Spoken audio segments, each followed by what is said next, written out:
আসসালামু আলাইকুম। কাশ্মীরাস কিচেনে সবাইকে শুভেচ্ছা জানাচ্ছি আরো একটি রেসিপি দেখার জন্য। আমার আজকে রেসিপি এঁচোড় কষা।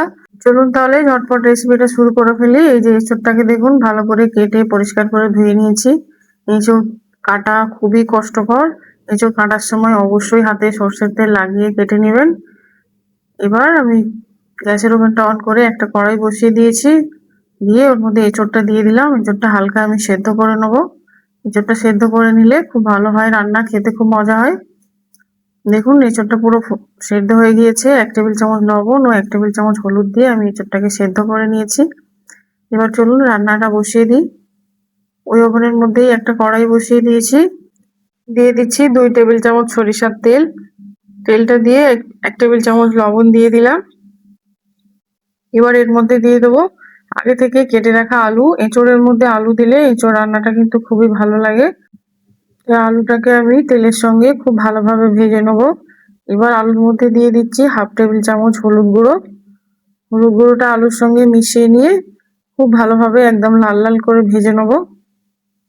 এই যে দেখুন আমি হলুদটা মাখিয়ে দিচ্ছি আলুর মধ্যে। এই যে দেখুন আলুটা আমার ভাজা হয়ে গিয়েছে। এবার আলুটা আমি উঠিয়ে নেবো। এবার ওই কড়াইয়ের মধ্যে দিয়ে দিলাম আরো 1 টেবিল চামচ সরিষার তেল। এঁচোড় রান্নাটা আমি এই কড়াইয়ের মধ্যেই করে নেবো। এবার ওই তেলের মধ্যে দিয়ে দিলাম 1/2 টেবিল চামচ গোটা জিরে ও একটা তেজপাতা। এবার কুচিয়ে রাখা পেঁয়াজ, দুটো বড় বড় সাইজের পেঁয়াজ নিয়েছিলাম, সেটাকে কুচিয়ে এর মধ্যে দিয়ে দিয়েছি। এবার দিয়ে দিলাম কিছু গোটা গরম মশলা, দুটো এলাচ, দুটো লবঙ্গ, একটু দারচিনি। পেঁয়াজটাকে আমি একদম লাল লাল করে ভেজে নেবো। দেখুন পেঁয়াজটা ভাজা হয়ে গিয়েছে। এবার এর মধ্যে দিয়ে দিচ্ছি 2 টেবিল চামচ আদা রসুন বাটা। যেহেতু তেলের মধ্যে আগে লবণ দেওয়া ছিল তাই আদা রসুনটা আর ছিটাবে না। আদা রসুনটা আমি তেলের সঙ্গে খুব ভালোভাবে ভেজে নিচ্ছি। আদা রসুনটা ভাজা হয়ে গিয়েছে। এবার এর মধ্যে দিয়ে দেবো 1 টেবিল চামচ লঙ্কার গুঁড়ো। এখানে আমি গ্যাসের ফ্লেমটা একদম লো রাখবো।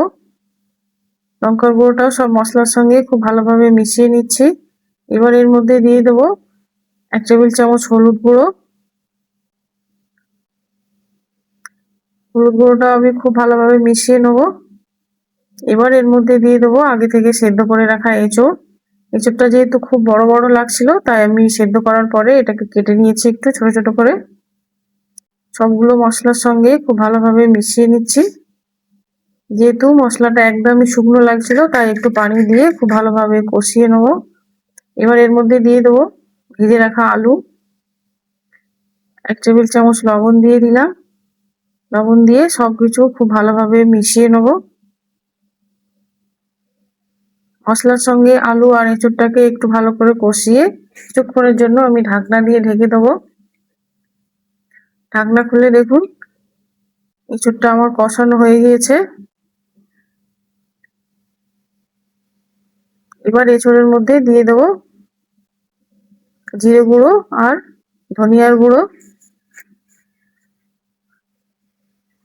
জিরে গুঁড়ো ও ধনিয়ার গুঁড়োটা আমি খুব ভালোভাবে মিশিয়ে নিচ্ছি।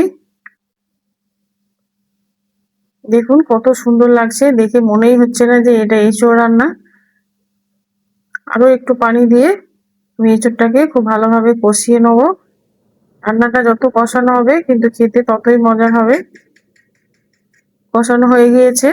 এবার এর মধ্যে দিয়ে দেবো 1 কাপ হালকা গরম পানি। রান্নার মধ্যে গরম পানি দেওয়ার চেষ্টা করবেন, তাহলে রান্নার টেস্টটা কিন্তু খুবই ভালো হয়। পানিটা দিয়ে দেখুন সঙ্গে সঙ্গে ফুটে উঠেছে। এবার ঢাকনা দিয়ে ঢেকে দেবো 10 মিনিটের জন্য।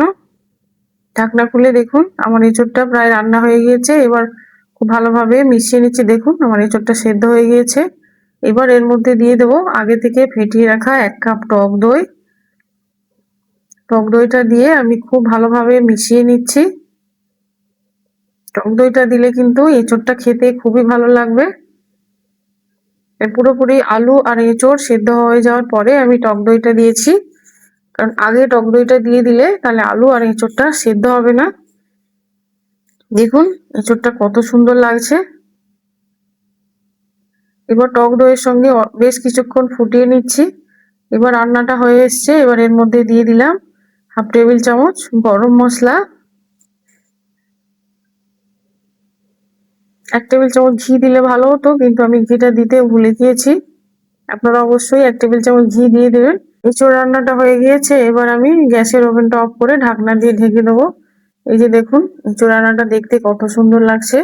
চলুন এবার একটু সার্ভ করে নিই। আশা করছি আমার আজকের রেসিপি খুবই ভালো লেগেছে। ভালো লাগলে একটা লাইক করে আমার চ্যানেলটি অবশ্যই সাবস্ক্রাইব করে আমার চ্যানেলের সঙ্গেই থাকবেন। আর অবশ্যই কমেন্ট করে জানাবেন রেসিপিটা আপনাদের কেমন লাগলো। আপনাদের বন্ধু ও পরিবারের সঙ্গে আমার চ্যানেলটি শেয়ার করে দেবেন। সবাই ভালো থাকবেন। আবারও নিয়ে আসবো অন্য এক রেসিপি। আল্লাহ হাফেজ।